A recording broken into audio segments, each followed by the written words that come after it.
함께 하겠습니다. 시작. 이러므로 우리에게 구름같이 둘러싼 허다한 증인들이 있으니 모든 무거운 것과 얽매이기 쉬운 죄를 벗어버리고 인내로서 우리 앞에 당한 경주를 하며 믿음의 주여 또 온전하게 하시는 이인 예수를 바라보자. 그는 그 앞에 있는 기쁨을 위하여 십자가를 참으사 부끄러움을 개의치 아니하시더니 하나님 보좌 우편에 앉으셨느니라. 너희가 피곤하여 낙심하지 않기 위하여 죄인들이 이같이 자기에게 거역한 일을 참으시리를 생각하라. 아멘. 함께 따라서 읽습니다. 참 인내란. 참 인내란. 오늘 전 여러분과 함께 히브리서 12장 1절에서 3절까지 말씀을 토대로 참 인내란이라고 하는 제목으로 말씀을 나누겠습니다. 2026년 저희 교회 전 성도에게 선포되어진 말씀이 너는 하나님 여호와를 기다릴지어다. 강하고 담대하며 여호와를 기다릴지어다 라고 했었던 이 시편 27편의 마지막 말씀 토대로 우리가 결국 하나님을 끝까지 인내하고 기다려야 된다고 하는 그 말씀이 떨어졌습니다. 여러분, 보석 중에서 땅에서 나지 않는 보석이 있습니다. 그것은 진주인데 조개 속에 모래가 들어오게 되면 조개는 두 가지 선택 중에 하나를 합니다. 하나의 선택은 모래가 들어와서 그냥 그거를 무시한 채 그냥 내버려 두는 거죠. 그렇게 되면 조개는 순간적으로 편안하게 살아가는데 결국에는 그 모래 때문에 죽고 말아버린다는 거죠. 또 하나의 선택은 조개가 낙하라고 하는 물질이 있는데 그 물질이 침입한 모래를 감싸고 계속 바르고 계속 보호하듯이 그 물질을 계속해서 움직인다는 거죠. 그게 나중에 뭐가 되는지 아시죠? 네, 진주가 됩니다. 이처럼 내 안에 들어왔던 그 어떤 어려운 불순물들 또 힘든 역경 그것을 계속 잘 감싸고 내가 내 것으로 만들듯이 보호하면서 그것을 이겨내려고 안간힘을 쓰게 되면 그것이 진주로 바뀌어진다는 거죠. 그런데 이 진주를 제가 이야기하기 위해서 조개 얘기를 한 게 아니라 여러분 천국에 대한 예시가 우리의 시각적인 활용을 위해서 요한계시록 21장에 보게 되어지면 천국에 대한 모습이 나타나 있습니다. 근데 천국의 첫 번째 들어가야 될 그 길 앞에 있는 첫 문이 무엇으로 되어 있는지 아세요? 볼까요? 과연 어떤 걸로 되어 있는지 봅시다. 다 같이 계시록 21장 21절에 시작. 그 12문은 12진주니 문마다 한 진주요 성의 길은 맑은 유리 같은 정금이더라. 예. 진주로 되어 있대. 땅에서 나오는 그런 보석적인 것이 아니라 인내와 고통의 연단을 통해서 만들어진 그 진주로 뭐가 구성되어 있대요? 천국 문이 구성되어 있다는 거예요. 진주는 그냥 만들어진 게 아니라 심한 고통과 역경과 어려움을 잘 견뎌내서 나온 보석 중에 하나가 뭐예요? 진주라는 거예요. 천국 문의 그 장식을 뭘로 이루었냐면 역경과 고통과 어려움과 그 모든 시련을 잘 견디고 이 사람들에 대한 첫 관문의 표징이 뭐라고요? 인내의 상징인 그 큰 천국문에 진주로 쫙 덮여있다는 거죠. 히브리서 11장은요 믿음 자격을 다 아시죠?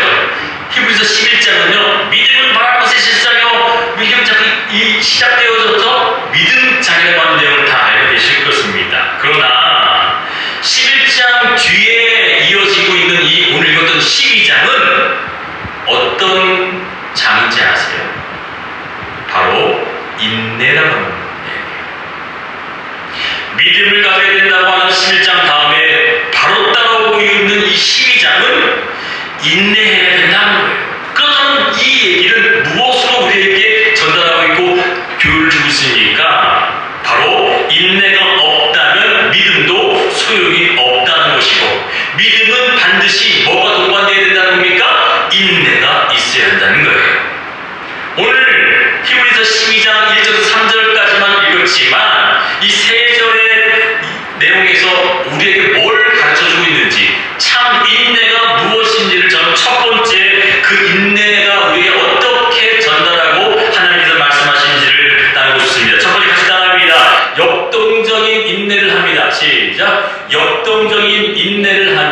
인내를 그냥 입 꽉 깨물고 허벅지 꾸짖고 그냥 참고 있는 게 그냥 인내가 아니라 역동적인 인내를 하래요. 그 역동적인 인내가 뭐냐? 12장 1절 다 같이 함께 읽어봅니다. 시작! 모든 무거운 것과 얽매이기 쉬운 죄를 벗어버리고 인내로서 우리 앞에 당한 경주를 경주하며, 여러분 경주를 경주하며를 쉽게 풀어볼게요. 뛰어가면서 인내하고 인내하면서 뛰래요.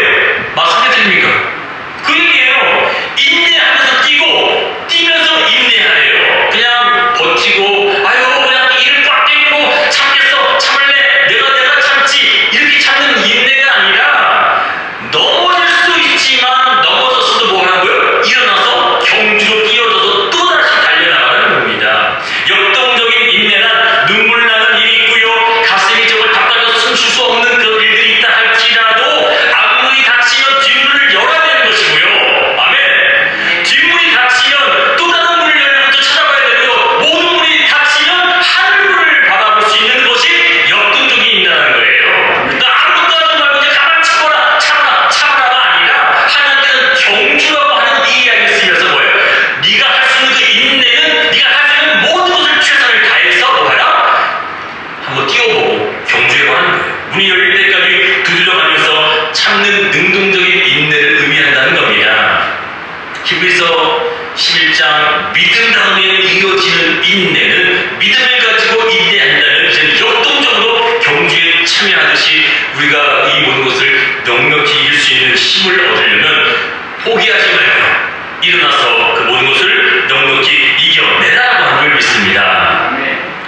성경에서 말하는 의인은요 결코 쓰러지지 않는 자를 얘기하지 않습니다. 넘어지기도 한대요. 쓰러지기도 하고요. 꺾어짐 당하기도 한대요. 그러나 거기서 머무는 것이 아니라 뭐요? 넘어졌지만 역동적으로 다시금 인내를 위해서 경주에 뛰어든다는 얘기예요.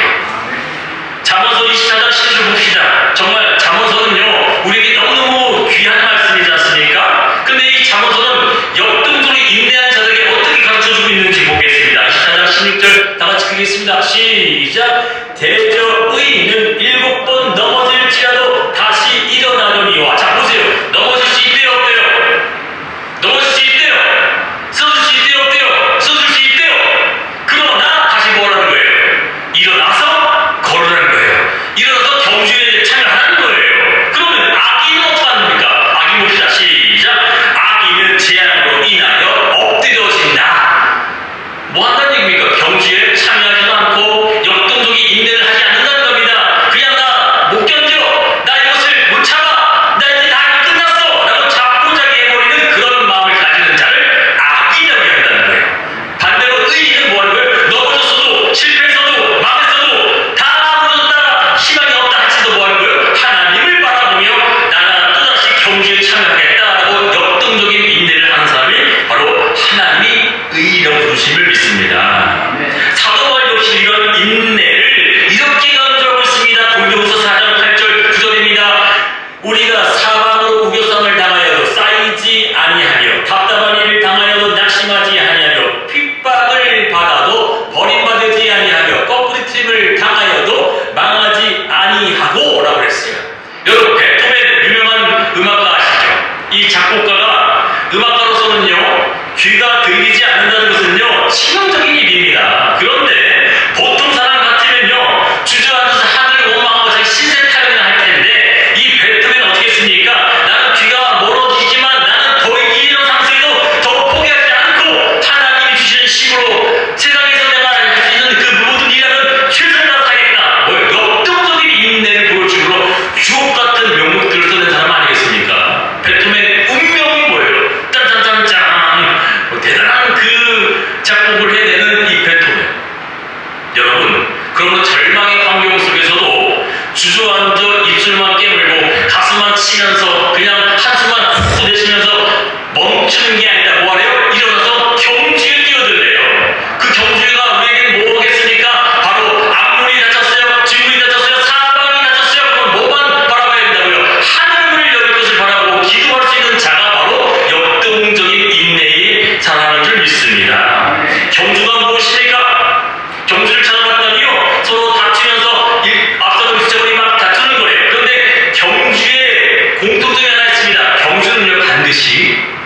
꼬린 지점이 있습니까? 없습니까? 있어요. 경주는 반드시 결승점이 있다는 거예요. 지금은 그 결승이 보이지 않다 할지라도 어느 순간 어느 시점에 꼬리를 탁 하는 시점이 있다는 거예요. 그럼 그 꼬린 지점에 통과해냈으면 뭐예요? 경주가 끝나는 거예요. 할렐루야. 그러므로 우리는 아직까지 망했다, 아직까지 희망 없다라고 하는 그 자리에 주저앉는 것이 아니라 하나님이 힘주고 생명을 주셨다는 그 생명을 갖고서 앞서거니 뒤서거니 할 수 있겠지만 꼬린 지점까지 끝나는 지점까지 최선을 다하겠다고 하는 그 마음을 가지기를 축원드리겠습니다. 두 번째입니다. 다 같이 따라합니다. 거꾸로 되는 상황을 크게 읽으세요. 시작. 거꾸로 되는 상황을 견딥니다. 히브리서 12장 3절 함께 다 같이 한번 볼게요. 여기서 우리에게 뭘 가르쳐주고 있는지, 성경에서 우리에게 제시한 바가 무엇인지 다 같이 3절 크게 읽습니다. 시작. 너희가 피곤하여 낙심치 않기 위하여 죄인들이 이같이 자유에게 거역한 일을 참으신 자를 생각하라. 자, 여기 제가 하이라이트로 거역한 일이라고 했어요. 거역한 일이라는 것은 다른 말로 내가 원하는 방향대로 됐대요, 원치 않은 대로 됐대요.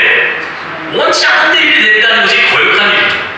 그런데 여러분, 예수님이 3년 반 동안 귀한 사역을 했지만 대부분의 일들이 사람들이 막 친정하면 따라졌던 일들이 있지만 대부분의 큰 일들, 막강한 힘을 유지했던 사람들이 방해했어요? 도와줬어요? 방해했어요. 사실상 복음 전환을 방해했고요. 어느 곳 가는 마다 시기가 질투 때문에 잡아 죽이려고 하셨던 분들이 바로 거역한 일들이 많았다는 얘기예요. 결국에 그 거역한 일들이 쌓이고 십자가에 못 박아 죽였지 않습니까?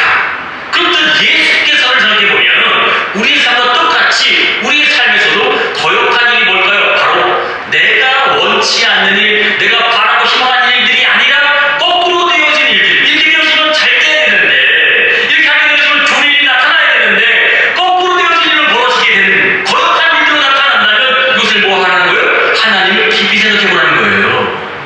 여러분, 수고하고 애쓰고 땀방 흘린 만큼 다 보답되지 않는다 할지라도, 그것이 거꾸로 되어진 일처럼 우리에게 주어진다 할지라도 그 속에서는 하나님의 일들을 한번 생각해보라는 얘기입니다. 그래서 우리는 뭘 해야 되겠습니까? 거꾸로 되어지는 그 상황 속에서도 하나님을 바라볼 수 있는 힘을 가는 것이 아니에요. 여러분, 시편 27편 우리에게 전체적인 이 2020년에 주어졌던 말씀은 다윗의 시인의 한편이지만 시편의 많은 시들이 다윗의 시인 것을 잘 알 겁니다.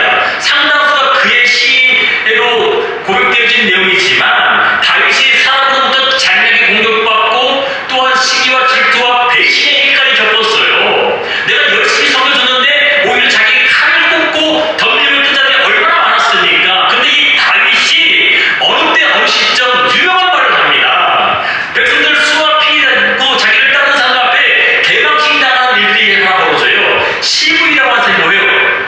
저주를 하는 거예요. 다윗이 막 저주를 뽑고 비난하고 욕을 합니다. 그때 여러분들 어떻게 했을 거예요? 내가 정말 정당하게 열심히 이 백성들을 잘 살리기 위해서 열심히 살아왔는데 오히려 나를 저주하고 핍박하는 비난이 쏟아졌을 때 다윗이 저놈 잡아다가 목을 당겨 쳐라! 이렇게 하는 것이 당연한 것인데 거꾸로 되어질 반응, 그 반응에 하나님이 원하신 반응으로 나타났다는 거예요. 봅시다. 어떻게 했는지 봅시다. 다 같이 사무엘하 16장 12절이죠. 그 읽어요. 시작. 혹시 여호와께서 나의 원통함을 감찰하시리니 오늘날 그 저주 까닭에 서로 내게 갚아주시리라고. 아멘. 여러분, 여기 앞에 써 있는, 자, 읽어봅시다. 이 하이라이트 단어 앞에 이 그 저주, 그 원망, 그 비난, 그 힘듦, 그 욕설, 그 재앙, 그 고통 까닭에 하나님이 뭐 한다는 거예요? 대신 이루신다는 거예요. 할렐루야. 아멘인가요?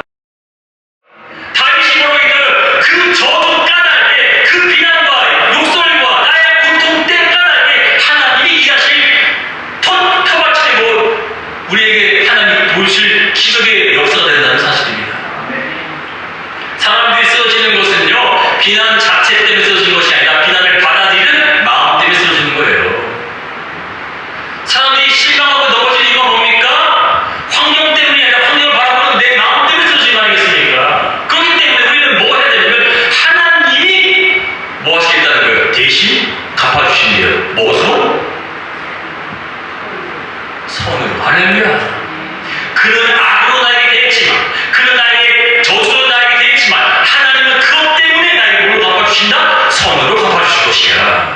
그렇기 때문에 거꾸로 되어진 일 속에 우리는 뭘 바라보면 됩니까? 예수께서 참으시고 견뎠던 인내를 기억하시라는 거예요. 차범근 감독 아시죠? 붐차라고 독일에서는 아주 유명한 한국인 축구선수로 아주 이름 날렸던 차범근 선수가 98년 월드컵 본선 때, 여러분 뭐 축구를 좋아하시면 아실 거예요. 네덜란드와 붙었어요. 그 당시에 네덜란드 감독이 누구인지 아시죠? 히딩크였어요. 히딩크. 당시 98년도 네덜란드의 감독이 히딩크였는데 네덜란드의 본선에서 5대0으로 져버려요. 그러자마자 한국에서 비난이 막 쏟아지는 거예요. 차범근, 저 사람 정지시켜야 됩니다. 저 사람 감독 자리에 내려놔야 돼요. 어떻게 됐어요? 감독에서요, 물러났어요. 여론이 막 들끓어나가지고. 그때 근데 차범근 감독이 이런 유명한 얘기를 하죠. 나는 월드컵 실패가 나의 인생의 실패가 아니다. 당신은 나에게 비난이 쏟아진다 할지라도 나는 또다시 좋은 기회로 돌아올 것이다 라고 해서 인터뷰를 이렇게 마쳤어요. 근데 여러분, 어떤 일이 벌어졌습니까? 우리의 적군이었던 네덜란드 감독이었던 그 유명한 히딩크 감독이 우리나라 감독으로 온 거 아시죠? 그래서 2002년 월드컵에서 4강까지 있을 수 있는 거 아시죠? 그런데 그때 히딩크를 추천한 사람이 누군지 아세요? 바로 차범근 감독이었어요. 그래서 차범근 감독이 적극 추천해가지고 히딩크를 모셔야 됩니다. 히딩크가 우리나라 축구를 변화시킬 수 있는 유능한 수장님이 그 감독을 여기 봐주십시오. 적극 추천했던 차범근 감독 때문에 어떻게 됐어요? 진짜 히딩크 감독이 우리나라 와서요, 놀라운 기적을 이뤄냈지 않습니까? 그때 비로소 차범근 감독의 유능함을 사람들이 알아보게 된 거였어요. 여러분, 비난 속에서도요, 그냥 거꾸로 되어진 일, 너희들 다 비난할지 몰라도, 사람들이 나를 조롱할지 몰라도, 나는 그 비난 속에서도 하나님이 놀라운 은혜가 나에게 보여주신 믿는다. 차범근이 굉장히 신실한 기독교인 거 아시죠? 하나님을 믿고 뭐 한 거예요? 선으로 일할 것을 그는 기다렸다는 거예요. 인내하고 인나하였더니 하나님이 뭐 하셨다는 거예요? 선으로 바꿔주시더라는 거예요. 할렐루야. 결국은 우리는 뭘 해야 되냐면, 어떤 상황 속에서도 우리에게 주어졌던 그 거꾸로 되어진 일을 바라봤을 때, 아, 이때는 하나님이 일하시려나 보다. 아멘. 내 안에 원망하고 숨이 탁탁 막히고 생각만 잠이 안 오고 그런 일들이 주어지면 하나님이 일하실 수 있는 뭐가 되는 거예요? 기회가 되는 거예요. 그럼 우리 뭐가 됩니까? 거꾸로 되는 그 상황 속에서도 믿음 갖고 인내할 수 있는 예수를 바라보래요. 오늘 히브리서 12장 2절에 유명한 말씀이죠. 너희는 예수를 뭐예요? 바라봐라. 그 예수가 어떤 분이래요? 믿음의 주여 온전히 하시는 예수를 바라봐라. 인내를 어떻게 하는 거예요? 예수가 거꾸로 된 일, 거역한 일, 나라가 그 사람, 그 3년 동안 억정이 힘들게 했던 그 일 속에서도 하나님은 일하신다는 걸 예수가 인내했다는 거예요. 예수가 성취할 수 있었던 진짜 일은 너희들이 나를 비방하고 너희들이 나를 못하게 굴고 나를 거역한 일을 수두룩하더라도 하나님만은 무엇인다는 거예요. 나를 선으로 너를 돌봐주신다는 거예요. 그런 예수를 바라볼 때마다 우리는 뭐 할 수 있다는 거예요? 이겨낼 수 있음을 믿습니다. 마지막 세 번째입니다. 히브리서 12장 3절은 우리에게 인내가 이렇게 해야 된다라고 해야 된다는 거예요. 바로 다 같이 크게 따라합니다. 시작. 하나님을 생각하면서 인내해야 합니다. 아멘. 자, 봅시다. 히브리서 12장 3절은 우리에게 이렇게 일하다고 얘기를 해요. 심지 않기 위하여 죄인들이 이같이 자기에게 거역한 일을 참으신 자를 생각하라. 말이 좀 어렵지만 제가 풀어 설명해 드릴게요. 바로 거역한 일, 힘들게 되는 일, 원치 않는 일, 고통의 일, 역경과 조롱과 못 살게 하는 많은 거역된 일들을 뭐 했대요? 참으신 자를 생각해라. 그가 누구였죠? 예수, 하나님, 그 본체였던 분이셨어요. 그분은 내가 주어졌던 그 모든 삶 속에 바른 일대로 되어지는 게 아니라 내가 애쓰고 노력해도 되어지지 않는 그 일, 더 나아가서는 나를 공격하고 힘들게 만들었던 그 일들 속에서도 뭐 하라는 거예요? 하나님이 참았던 것처럼 참아봐. 그러면 하나님이 일하실 거야. 그 얘기를 하고 있는 거예요. 여러분, 인내가 안 되는 이유는요, 명확하게 얘기하겠습니다. 생각하지 않았다는 명백한 증거예요. 영역 근심에 사로잡히는 이유가 뭡니까? 바로 하나님을 생각하지 않았다는 증거입니다. 마태복음 6장 30절 유명한 말씀이잖아요. 마태복음 6장에 무슨 얘기입니까? 공중에 나는 새를 봐라. 그들은 일하지도 않고 길쌈도 안 하고 모이지도 아니하고 들풀들 내가 다 모아내요. 먹이고 입히고 기르나. 그러면 그 들풀 하나까지 내가 어떻게 하지 봐라. 라고 하면서 마지막 30절에 이렇게 얘기합니다. 다 같이 읽어볼게요. 시작. 오늘 있다가 내일 아궁이에 던져지는 들풀도 누가? 하나님이 이렇게 입히시거든. 하물며 너일까 보냐 믿음이 적은 자다. 이렇게 꾸짖는 얘기예요. 마태복음 6장의 공중의 새와 들풀과 꽃들의 예는 무엇을 의미합니까? 내일 아궁이에 던져질지라도, 내일 당장 나갈지라도, 내일 당장 숨이 턱턱 막히는 일들이 내 안에 바로 앞에 있다 할지라도 하나님께서 행하신 것을 생각하게 되어진다면 뭐 할 수 있다는 거예요? 인내할 수 있다는 거예요. 인내를 못하는 진짜 이유가 뭐예요? 하나님을 두셨다는 얘기예요. 모든 것을 다 입히고 키우고 있는 하나님을 생각했다면 인내는 자동적으로 나타날 줄 믿습니다. 사도 바울이 고난을 참고 이기는 것이 바로 뭐예요? 내가 생각하는데, 바로 로마서 8장 18절 시작합니다. 내가 생각하건대 현재의 고난은 장차에게 나타날 영광과 좋게 비교할 수 없다라고 해요. 내가 생각해보니까 하나님이 그 겪었던 그 모든 고난과 역경은 비교할 수 없을 만큼 놀라운 축복으로 우리에게 다가올 건다. 여러분, 생각은요, 감정이 이성이에요. 생각은 이성입니다. 감정이 아니란 말이에요. 생각은 철저히 이성적이기 때문에 이성적으로 이해되지 않더라도 뭐 하는 거예요? 이성적으로 보라는 거예요. 감정적으로 받아들일 수 없어도 뭐 하는 거예요? 이성적으로 판단하라는 거예요. 성경은 우리의 감정을 훈련시킨 것이 뿐만 아니라 이성적인 것까지도 하나님께 초점을 두라고 말씀하시는 겁니다. 따라서 신앙인들이 신앙의 안정이 되는 이유는 자꾸 기복이 심하고 쉽게 뜨겁다가 쉽게 식어버리고 이단에 미혹되어서 이단 신비주의에 빠져버리는 그 진짜 이유는 감정만을 추구하기 때문에 그렇다고 얘기하는 건데, 그럼 이 감정이 아니라 이성만을 가지게 된다면 그 이성을 바로 생각하라, 또 생각하라, 또 한번 생각해봐라는 거예요. 바울도 생각하라고 얘기했고요. 오늘 히브리서 기자도 뭐예요? 생각해보라는 거예요. 오늘 우리가 생각해야 될 게 무엇입니까? 하나님, 왜 내게 이런 고통을 주셨어요? 하나님, 왜 이런 어려움을 주셨습니까? 하나님, 내가 왜 이런 힘든 일을 겪어야 됩니까? 한번 생각해보라는 거예요. 깊이 생각해보게 되면 그 깊이 생각한 가운데 인내라는 것을 할 수밖에 없는 예수가 떠올 줄 믿습니다.